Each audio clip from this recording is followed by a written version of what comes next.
Acts of kindness, acts of generosity is how simple it is to make people feel good. I was walking down the streets of New York City, and a guy walking in front of me, his backpack opened and a bunch of paper fell out on the street.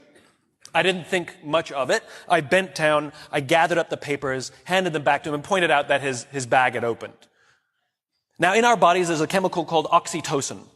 Oxytocin is responsible for all the warm and fuzzies, unicorns and rainbows. It's responsible for all the warm feelings and connectedness we have with each other. Friendship, love. Huge amounts of oxytocin surge through a woman's body as she gives birth. This is what is responsible for the mother-child bond. Oxytocin binds human beings. There are many ways to get oxytocin. One of them is acts of kindness and acts of generosity.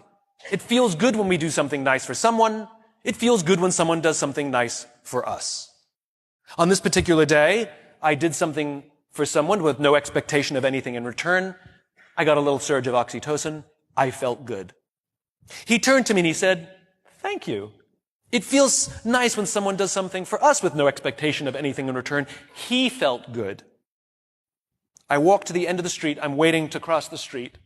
And a total stranger who happened to be standing next to me said, "I saw what you did back there. That was really cool."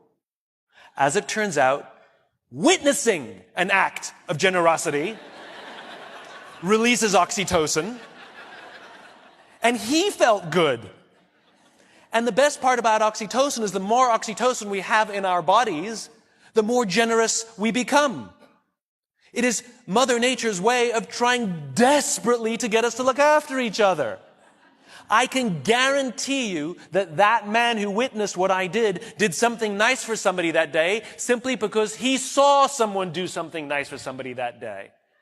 So what if we commit to do something nice for someone with no expectation of anything in return? Imagine what happens at work. Imagine what happens at home. Imagine what happens with our friends. But it must be genuine.